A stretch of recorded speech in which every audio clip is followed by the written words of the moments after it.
I'm Dr. Eric Arzubi.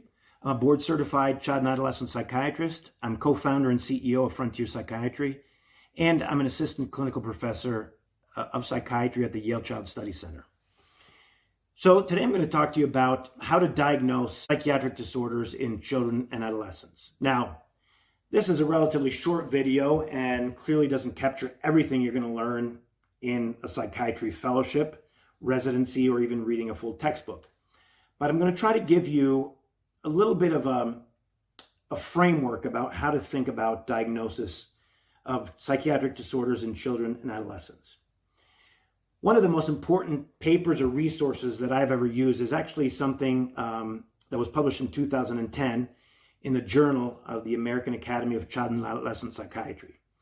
It's a paper written by a Dr. Merrick Hangus, and it talks about, and actually I have it here, it talks about the, actually I'll give you the title. It's the lifetime prevalence of mental disorders in U.S. adolescents. Results from the National Comorbidity Study Adolescent Supplement. And we'll put the link in, we'll put the link below this video so you can access it.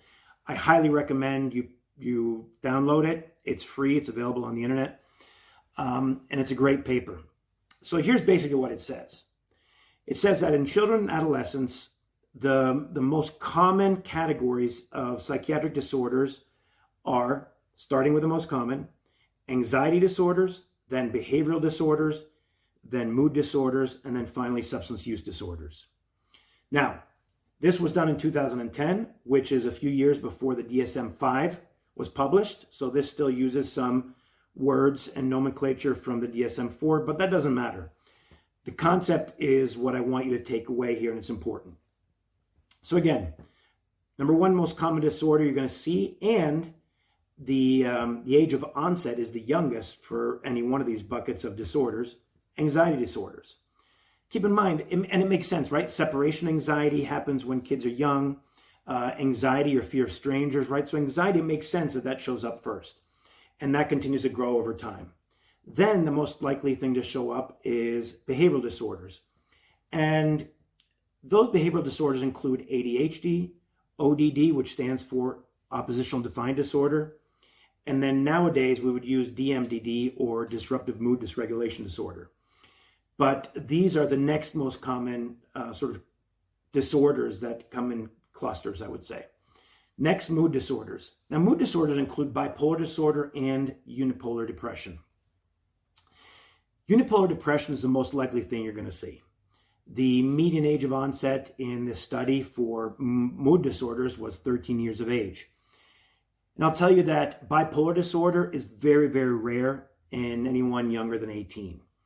It's rare in general, but it's especially rare in children and adolescents. And 10 years ago, we were really overdiagnosing this disorder because people didn't know what to do with these big mood swings and fluctuations in emotions. That's why in DSM-5, we ended up with disruptive mood dysregulation disorder. And so again, I just went through the first three, and then finally, substance use disorder, right? Substance use disorder is something is most certainly going to show up more often than not later than anxiety disorder, behavioral disorders, and mood disorders. Again, every person and patient is different, but these are trends and patterns that are important really to keep in mind. So if a patient shows up in the clinic, you don't know what the diagnosis is going to be, and you haven't asked any questions, I recommend you go down the list and rule things out starting at the top. So start asking about anxiety disorders first. It's the most likely and the most common. Then go to behavioral disorders, ADHD, DMDD, or oppositional defiant disorder. Next, mood disorders, most likely unipolar depression. And then finally, substance use disorders.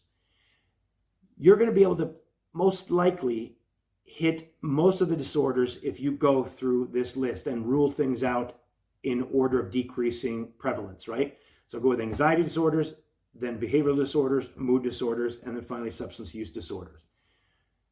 Some of these disorders can travel together. In fact, about 40% of children and adolescents from this study actually had 2 or more diagnoses at the same time. They were comorbid. So don't forget that. The other thing I would tell you is don't forget about trauma. ACEs, right? Adverse childhood experiences.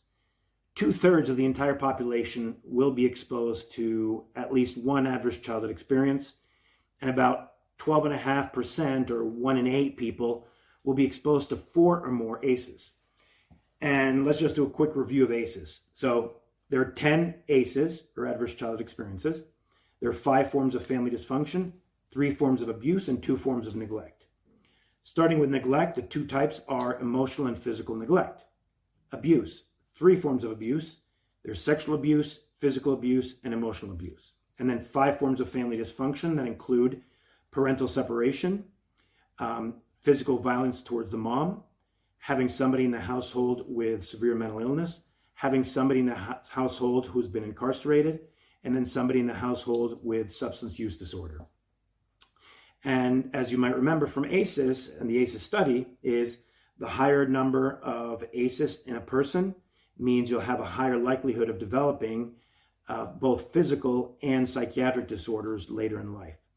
So don't forget to think about this child and family in the context of potential ACEs, and go down the list. Rule out the most common things first. Think about ACEs in general, and that should get you a long way to getting the right diagnosis, assessment of the child or adolescent you're seeing, and then get you really, hopefully, to what will be an effective treatment plan to really help that child and the family in general. Thanks a lot.